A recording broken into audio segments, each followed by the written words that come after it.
नमस्कार. आपण याच्या आधीच्या व्याख्यानांमध्ये आर्य आक्रमणाचा सिद्धांत असा काही सिद्धांत आपण थोडक्यामध्ये बघितला होता. त्याच्यात आपण बघितलं होतं की आर्यांचं आक्रमण झालं ह्याला सपोर्टिंग असणाऱ्या गोष्टी आणि आर्यांचं आक्रमण झालं नाही ह्याला सपोर्टिंग असणाऱ्या गोष्टी दोन्ही बाजू आपण बघितल्या होत्या. जरी दुसरी बाजू म्हणजे आर्य आक्रमण झालं नाही ही तात्विकदृष्ट्या जरी पटणारी असली तरी शेवटी जो इतिहास आपला लिहिलेला आहे तो परकीयांनी लिहिलेला इतिहास आहे आणि त्याप्रमाणेच आपण अजूनही चाललेलो आहोत. आणि त्यामुळं आपण जी काही इतिहासातल्या स्टेप्स म्हणजे चर्चा दोन्ही बाजूच्या केल्या, पण आता आपण सुरुवात करणार आहे त्या आर्य आक्रमणानंतर. तर त्यामुळं आपल्याला आधी ही व्यवस्था बघायची. तुम्हाला भारताचा नकाशा हा थोडाफार परिचयाचा झालेला असेल आत्तापर्यंत. तर त्यामुळं मी आत्ता सुरुवातीला नकाशा हा काढत नाही आहे.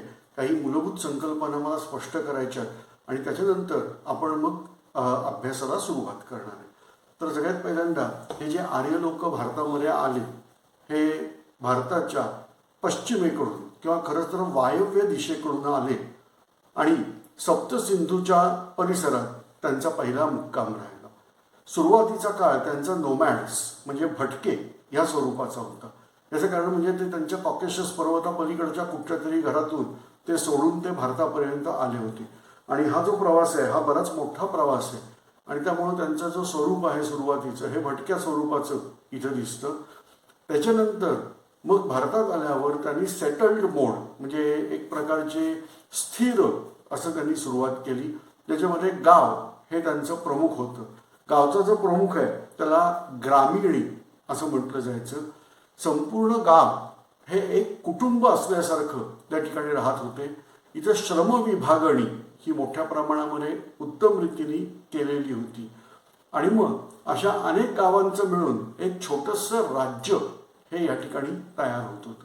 ही जी राज्य आहे ही सगळी लोकशाही पद्धतीने चालणारी राज्य होती. अर्थात ती आज जशी आपली लोकशाही आहे ज्याला आपण पार्लमेंटरी डेमोक्रेसी संसदीय लोकशाही म्हणतो तर तशा प्रकारची लोकशाही नव्हती. ही जी लोकशाही आहे ही त्यावेळेला असणारी डायरेक्ट डेमोक्रेसी म्हणजे प्रत्यक्ष लोकशाही या पद्धतीची असा.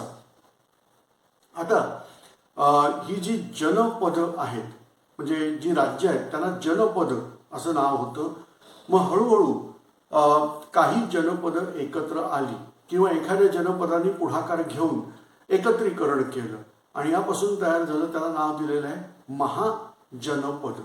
बघा मराठी भाषेत किंवा देवनागरी लिपी लिहिताना कुठेतरी खंड पाडायचा असतो. म्हणजे संपूर्ण जर मी असा शब्द लिहिला तर हा ब्रेक कसा होणार आहे बघा. तर हा शब्द महाजनपद हा असा ब्रेक करायचा आहे. नाहीतर बरेच जण बोलताना हा उल्लेख हे असा करतात महाजनपद. तर हे महाजनपद नाहीये, हा महाजनपद हा असा शब्द या ठिकाणी आहे. तर तो जो आघात असतो शब्दाचा हा महत्वाचा आहे. म्हणजे मराठी माणसाचं आडनाव आहे भडकमकर. ते भडकमकर बरोबर आहे का भडकमकर बरोबर आहे याला म्हणतात आघात. पु ल देशपांडेंच्या पुस्तकात हा विनोद तुम्हाला मिळेल. तर इथं आपल्याला आघात हा महत्वाचा आहे. तर महाजनपद अशी तयार झाली. आता भारतामध्ये अनेक महाजनपद असल्याची नोंद आहे. आता त्यापैकी काही महाजनपद मी तुम्हाला आता सांगणार आहे. म्हणजे विशेषतः महाभारत रामायण ह्या ज्या रेफरन्सेस जर घेतले पुराणांचे रेफरन्सेस घेतले तर ह्या महाजनपदांपैकी काही महाजनपद आपल्याला अंदाज बांधता येतो. जसं मगध म्हणजे आजच्या हिशोबात बिहारची बाजू येते.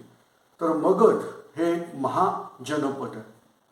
त्याच्यात जवळ कोसल तुम्हाला आठवत असेल तर कौसल्या प्रभू रामचंद्रांची माता तर ते कोसल हे महाजनपद आहे. ओके. जनरली असं असतं की जुन्या काळामध्ये स्त्रियांची नावं ही लिहिली गेली नाहीत, फार कमी लिहिली गेलेली आहेत. परंतु त्यांची ओळख ही त्यांच्या महाजनपदावरूनच असायची.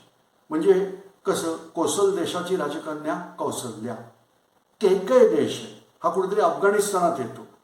तर तो केकय देशची राजकन्या कैकई, गांधारची राजकन्या गांधारी. गांधार हा पण अफगाणिस्तानचाच भाग आहे.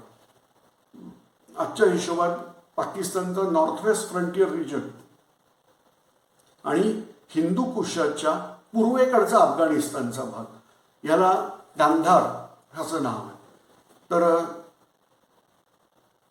म्हणजे भारताला विलन पुरवायचं काम ह्याच भागाने केलेलं दिसते बरेचदा. तर तो गांधार, तर हेही महाजनपद आहे. कुरु हेही महाजनपद आहे. तर अशा रीतीने विविध महाजनपदांची नावं ही आपल्याला मिळतात. भगवान गौतम बुद्ध ज्या महाजनपदामध्ये जन्मले त्याचं नाव आहे शाक्य महाजनपद किंवा कपिलवास्तू. म्हणजे आजच्या हिशोबात ही नेपाळमधली जागा आहे ते. तर त्यावेळेचा भारत मोठा होता. मद्रदेश, भद्रदेश अशी पण नावं ही मिळतात आणि ही सगळी महाजनपदं आहेत. पण काही महाजनपदांचं स्थान हे भारतात निश्चितच होत नाही. जसं एक महाजनपद आहे त्याचं नाव आहे उत्तर कुरु. आता कुरु हे भारतात आहे, पण उत्तर कुरु हे भारतातच नाही आहे. हे अफगाणिस्तानात पण नाही, कारण त्यावेळेला अफगाणिस्तानपर्यंत भारत होता. हे अफगाणिस्तानच्याही पलीकडं उत्तर दिशेला असणारा कझाकिस्तान, किर्गिझिस्तान, ताजिकिस्तान हे जे काही प्रदेश दिसतात हे खरं तर हिमालयाचेच भाग आहेत. तर ह्या ठिकाणी असणारं कुठंतरी हे महाजनपद होतं, त्याचं नाव आहे उत्तर कुरु. तर या रीतीने काही महाजनपदांचे रेफरन्सेस हे आपल्याला देता येतात. आता ही अशी महाजनपदं ही भारतभर पसरलेली होती. याचा रेफरन्स प्रामुख्याने उत्तर भारतातल्या महाजनपदांचा रेफरन्स हा इथं मिळतो. महाराष्ट्राचा रेफरन्स याच्यात मिळत नाही. मोस्ट प्रोबॅबली ह्या भागाला त्यावेळेला अश्मक असं नाव असावं हेही निश्चित नाही. पण रामायण काळामध्ये महाराष्ट्राचं नाव हे दंडकारण्य असल्याचं मिळतं. त्या पूर्वीच्या काळात कधी काळी याला अघोर प्रांत असंही म्हणत होते असा अंदाज आहे. आणि महाभारत काळामध्ये तर विदर्भ मोकळाच झाला होता. इथं मनुष्यवस्ती व्हायला सुरुवात झाली होती. पण काही जणांचं म्हणणं तो विदर्भ हा विदर्भ नाही आहे, पंजाबमध्ये कुठेतरी राज्य आहे विदर्भ नावाचं ते आहे. तर एनिहाऊ, पण महाभारत काळापर्यंत विदर्भाचा रेफरन्स आपल्याला महाभारतात मिळतो. गोमांतक पर्वताचा रेफरन्स हाही महाभारतामध्ये मिळतो. तर तेच बहुधा गोवा असलं पाहिजे. तर या रीतीने काही भाग हे महाजनपदांचे आपल्याला माहिती होतील. तर अशी ही महाजनपदं भारतभर पसरलेली होती. यानंतर स्पर्धा सुरू झाली ती म्हणजे ही महाजनपदं गिळंकृत करायची आणि एक मोठं साम्राज्य हे निर्माण करायचं. ह्या स्पर्धेत आघाडीवर होतं त्या महाजनपदाचं नाव आहे मगध. मगध हे महाजनपद हे अचानकपणे असं आघाडीवर का आलं, तर त्याचा रेफरन्स हा आपल्याला मिळतो.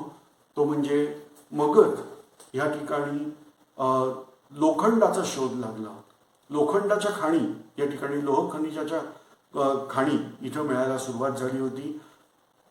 बघा, हे मी सगळं शिकवतोय, हे पाश्चात्य लोकांनी लिहून ठेवलेला इतिहास आहे त्याप्रमाणे शिकवतोय.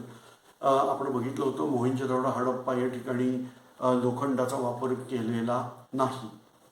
व्हेअरएज म्हणजे नंतरच्या काळात लोखंड भारतात आलेलं आहे. तर त्यामुळं त्यांचं म्हणणं असं आहे की इथं ज्या ब्रॉन्झच्या तलवारी आहेत ती तलवार आणि लोखंडाची तलवार म्हणजे पोलादाची, लोखंडात थोडंसं कार्बन जर शिल्लक असेल तर त्याला पोलाद असं म्हणतात. हे कठीण खूप असतं, शुद्ध लोखंड मऊ असतं. तर त्याप्रमाणे मऊ म्हणजे स्पंजसारखं नाही, पण कम्पॅरेटिव्हली सॉफ्टनेस असतो त्याच्यामध्ये. तर कार्बन हा साधारणतः 2% पोलादात असतो. पोलाद म्हणजे लोखंड अधिक कार्बन याचं मिश्रण. हे कमी अधिक प्रमाणात तापवलं जातं. म्हणजे त्या प्रक्रियेला नाव आहे ॲनिलिंग प्रोसेस. मराठीमध्ये त्याला पाणी देणं म्हणतात. म्हणजे पोलाद खूप उच्च तापमानाला तापवायचं आणि टप्प्याटप्प्याने थंड करायचं आणि त्याप्रमाणे त्याच्यात काठिण्य वगैरे ह्या गोष्टी आणता येतात. तर मुद्दा हा होता की मगधमध्ये लोखंडाचा शोध लागला होता. लोखंडाच्या खाणी तिथं सापडल्या आणि त्यामुळं मगध लोकांनी प्रगती केली. असं पाश्चात्य इतिहासकारांचं म्हणणं आहे. आणि त्याप्रमाणे त्यांनी विविध महाजनपदं जिंकून घ्यायला सुरुवात केली.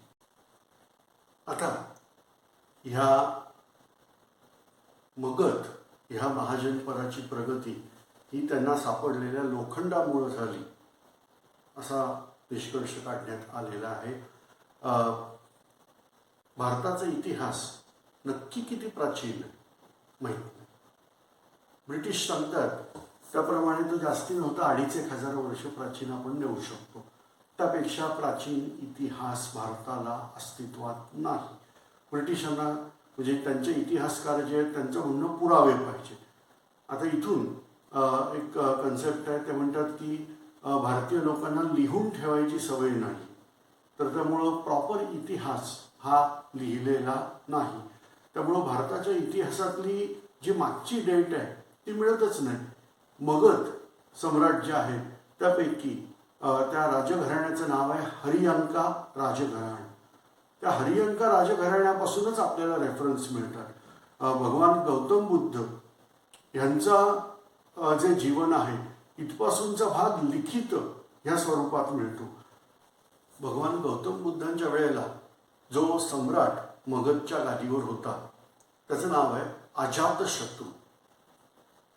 ह्या अजातशत्रू सम्राटाने आपल्या वडिलांना म्हणजे बिंबिसार राजा, एक दुसरं पण नाव नंतर येणार आहे त्याचं नाव आहे बिंदुसार. तर बिंदुसार आणि बिंबिसारमध्ये कन्फ्यूज व्हायचं नाही. तर तो बिंबिसार राजा जो होता त्याला उपासमार करून मारून टाकला असा रेफरन्स मिळतो.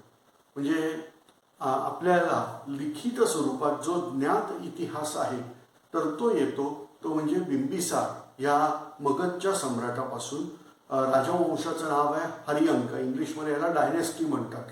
तर हरिअंका डायनेस्टी ही पहिली डायनेस्टी माहिती येते भारताच्या इतिहासातली लिखित स्वरूपात, ज्याचे पुरावे अस्तित्वात आहेत अशा गोष्टी.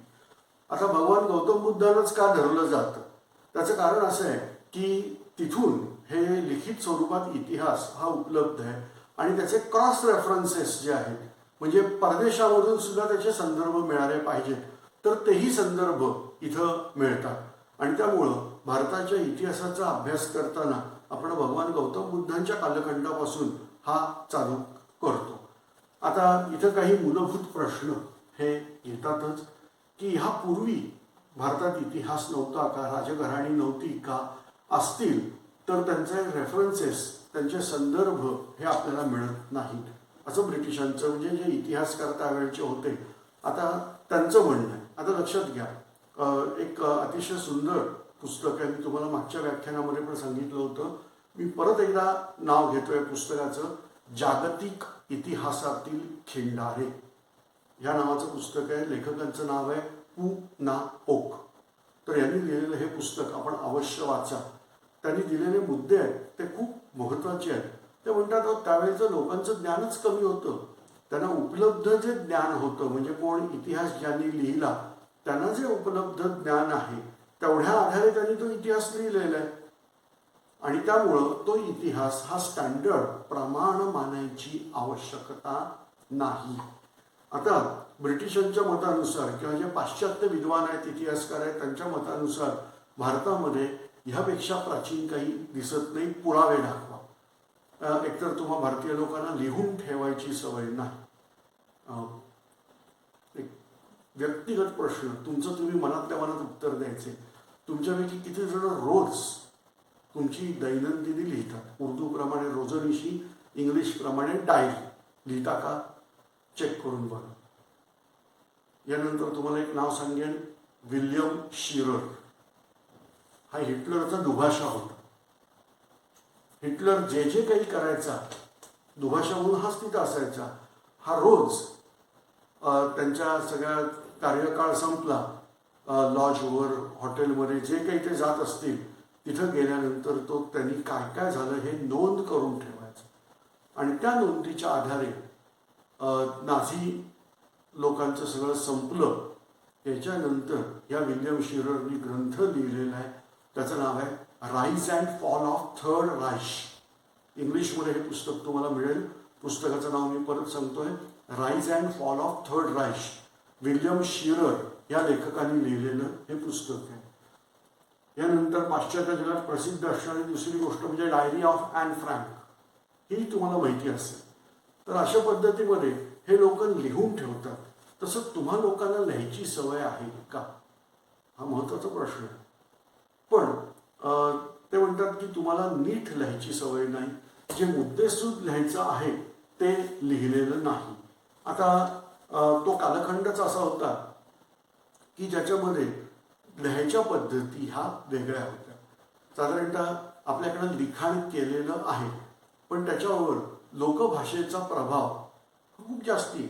आता उदाहरणच द्यायचं झालं तर हे जे पाश्चात्य लोक आपल्याकडं व्यापार करायच्या निमित्ताने यायला लागले होते आधुनिक काळात, ते म्हणजे पोर्तुगीज, ब्रिटिश, फ्रेंच, डच ही असली मंडळी येत होती. त्यांना नावं आपण काय काय ठेवली? फिरंगी म्हणजे पोर्तुगीज, टोपीकर म्हणजे ब्रिटिश, त्याच्यानंतर वलंदेज म्हणजे डच लोक, ते बहुधा हॉलंडवरून वलंदेज शब्द केला असेल. आणि भयानक लोक होते म्हणजे डिंगमार लोक, ते म्हणजे बहुतेक डेन्मार्कचे लोक असले पाहिजेत, आपण ते डेन्मार्कचं करून टाकलं होतं डिंगमार. तर या रीतीने अपभ्रंश करून लिहिणं ही त्यावेळची पद्धतच आहे. आता यवन हा शब्द हा खूप लिटरेचरमध्ये, लेखनामध्ये हा आलेला आहे. तो यवन. आता यवन ह्या शब्दाचा अर्थ हा संदर्भाने घ्यावा लागतो. म्लेच्छ हा दुसरा एक शब्द येतो, ह्या शब्दाचा अर्थ सुद्धा संदर्भाने घ्यावा लागतो. म्हणजे चाणक्य जो महान विद्वान माणूस आहे, त्यांच्या ग्रंथातला एक उतारा मी मराठीत भाषांतर वाचत होतो, तर त्याच्यात ते जे भाषांतर मी वाचलं की मुसलमानांवर विश्वास ठेवू नका असं चाणक्याने दिलेलं आहे. मी चाणक्य या माणसाला बुद्धिमान मानतो, त्यांचे अंदाज खूप चांगले असायचे हेही मानतो. पण आर्य चाणक्य यांचा कालखंड आहे इसवी सन पूर्व 300. मुसलमान धर्माची स्थापना ही म्हणजे जर तो संप्रदाय म्हटला तर इस्लाम संप्रदाय असं जर नाव दिलं तर त्याची स्थापना साधारणतः 600 म्हणजे 7व्या शतकातली येते. म्हणजे चाणक्याच्या नंतर जवळजवळ 1000 वर्षांनी हा धर्म स्थापन झालेला आहे. तर त्यामुळं चाणक्य असं कसं काय लिहू शकतो आणि त्यातून एखाद्या धर्माच्या लोकांविरुद्ध तो असं कसं काय लिहू शकतो, आणि मग इथं कुठेतरी गडबड होती. मी संस्कृत श्लोक वाचला तर श्लोकामध्ये चक्क म्लेच्छ शब्द वापरलाय आणि आमच्या दृष्टीने म्लेच्छ म्हणजे मुसलमान. मग पुढं अभ्यास केल्यानंतर लक्षात आलं की मध्य आशियातल्या म्हणजे म्लेच्छ शब्द हा जुन्या काळात जो वापरलेला आहे तो मध्य आशियातले जे भटके टोळीवाले लोक आहेत त्यांच्यासाठी म्लेच्छ शब्द वापरले. आता चाणक्याने दिलेला आहे म्लेच्छांवर विश्वास ठेवू नका, म्हणजे हे जे मध्य आशियातून येणारे जे आक्रमक आहेत, टोळीवाले आक्रमक आहेत, त्यांच्यावर विश्वास ठेवू नका असं चाणक्यांनी सांगितलेलं आहे. मग आता वाक्य बरोबर पटतं. म्हणजे म्लेच्छ या शब्दाचा अर्थ तुम्ही नक्की तिथं कसा लावणार की हे जर काय इस्लाम पूर्व काळातले जर रेफरन्सेस आहेत तर तिथं त्याचा अर्थ लावणार मध्य आशियातून येणारे भटके टोळीवाले. यवन हा शब्द पण असाच येतो. प्रामुख्याने जे ग्रीक, त्याच्यानंतर येणारे रोमन, हे जे गोरे लोक आहेत म्हणजे युरोपियन लोक आहेत, त्यांना प्रामुख्याने यवन हा शब्द हा वापरलेला दिसतोय सुरुवातीच्या कालखंडात. आणि मग मुस्लिम आक्रमक जेव्हा यायला लागले, हे प्रामुख्याने अरबस्तान, पर्शिया म्हणजे इराण ह्या तिथून येणारे होते. आणि मग ह्यात बरेचसे ग्रीक तिथं सेटल झालेले असल्यामुळे तिथून येणाऱ्यांना यवन म्हणायची पद्धत होती, त्यामुळे त्यांना यवनच म्हटलं गेलं. कधी कधी दोघांमध्ये कन्फ्युजन आहे.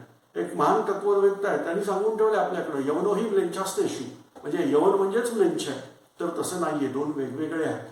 एनिवे, तर हे रेफरन्सेस जे आहेत ते थोडेसे इतिहासात कन्फ्युजिंग असतात. खूपदा जे सरळ सरळ असतं, म्हणजे आता उदाहरणार्थ द्यायचं झालं तर हे जे राजे मंडळी असायची, ही राजे मंडळी ही स्वतःचे लेखक ठेवलेले असायचे त्यांच्या पदरी आणि ते सगळे डॉक्युमेंटेशन करायचं काय काय झालं. पण या लेखकांना पैसे कोण देतं? राजा. आणि त्याच्यामुळं त्या राजाची स्तुती करणं त्या लिखाणामध्ये हे या लेखकांचं भागच आहे काम. त्यामुळं त्यांना इथे अक्षरशः सांगतो की 4-4, 5-5 ओळी फक्त त्या राजाच्या पदव्या असतात, त्यांनी काय काय केलं, आणि मग त्याचं काम ते सांगायला सुरुवात करतात. तर आपल्याला इतिहासामध्ये हे असं लेखन हे त्या कालखंडामध्ये होतच होतं. त्यातही बरेचदा असं होतं की अनावश्यक मजकूर हा लिखाणात असतो. या वस्तुस्थिती आहे. पण हे कोणाचं आहे? हे जे राजाच्या पदरी ठेवलेले लोक होते त्यांनी जे रेकॉर्ड मेंटेन केले त्यांचं आहे. आता ब्रिटिश म्हणतात भारतीयांना लिहायची सवयच नाही. मला पण खूप त्यांच्या बुद्धिमत्तेचं कौतुक करावं वाटतं. कारण जगातला सगळ्यात प्राचीन ग्रंथ हा आम्ही मानतो त्याप्रमाणे ऋग्वेद आहे. मग ते म्हणतात ते लिहिलेला नाही, तो मौखिक आहे, असू शकतो. पण काहीतरी नोटेशन्स असल्याशिवाय एवढं सगळं होणार नाही. जगातलं सगळ्यात मोठं काव्य हे महाभारत आहे. 1,00,000 श्लोक आहे.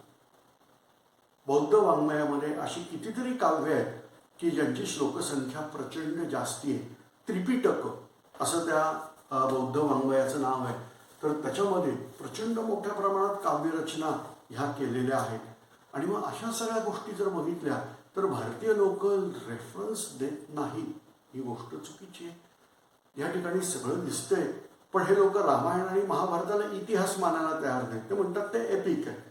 आणि म्हणून भारताच्या इतिहासाचे जे लिखित किंवा वस्तुनिष्ठ पुरावे जे म्हणतात तर तसे पुरावे साधारणतः 2500 वर्ष 2600 वर्ष ह्यापेक्षा पूर्वीचे मिळत नाही.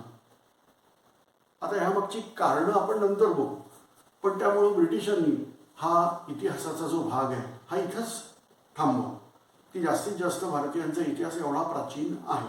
त्या आधीचा कालखंड आहे हा प्रागैतिहासिक कालखंड म्हणून धरायला पाहिजे. आणि मग या सगळ्यामध्ये एक मोठी घटना ही झाली. आपण पुढच्या व्याख्यानामध्ये बघणार आहे की हा इतिहास हा ॲटलिस्ट डबल हा कसा झाला.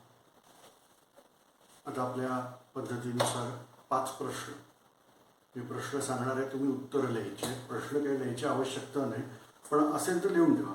मी बरोबर सांगतो की हे जे प्रश्न आहेत हे UPSCच्या किंवा MPSCच्या परीक्षेत विचारले जातील असं नाही. हे फक्त कशासाठी आहे की जे लेक्चर घेतलेले आहे त्याच्यावर तुमचं लक्ष किती होतं, तुम्हाला किती कळलं, हे सेल्फ ॲनालिसिससाठी म्हणून प्रश्न आहे. चल तर पहिला प्रश्न, भारताच्या ज्ञात इतिहासातील पहिला राजवंश कोणता? इंग्लिशमध्ये first dynasty in non history of India. दुसरा प्रश्न, उत्तर कुरु हे महाजनपद आजच्या मानचित्रावर म्हणजे नकाशावर अंदाजे कुठे येऊ शकतं? Uttar Kuru is name of Mahajanapada where you can locate it on today's map. तिसरा प्रश्न, महाराष्ट्राला तो जो एक कालखंड आहे म्हणजे साधारणतः 2000 वर्षांपूर्वीचा किंवा 2500 वर्षांच्या आसपासूनचा म्हणजे चाणक्य महोदयांच्या वेळेला जो कालखंड आहे त्यावेळेला महाराष्ट्राला काय म्हणून ओळखलं जात होतं? What is the name suppose to be name identified for Maharashtra at time of Chanakya?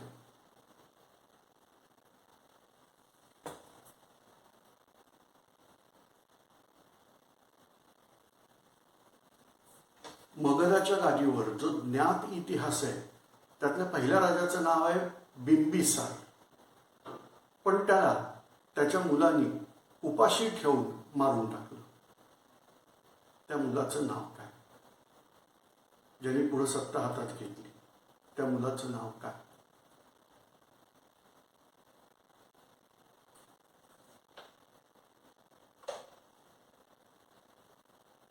आणि शेवटचा प्रश्न,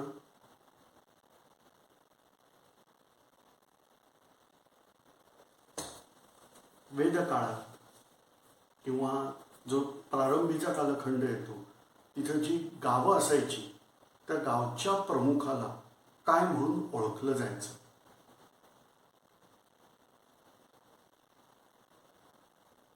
पाच प्रश्न आहेत. हवे तर व्हिडिओ पॉज करा किंवा परत ऐका आणि उत्तर लिहा. उत्तर लिहून झाली की आपण तपासूया. ज्ञात इतिहासातील पहिल्या राजवंशाचं नाव काय? तर त्याचं उत्तर या व्हिडिओप्रमाणे, हे जे तुम्ही व्हिडिओ बघितला ह्या व्हिडिओप्रमाणे त्याचं उत्तर येतं हरिअंका डायनेस्टी किंवा हरिअंका राजवंश.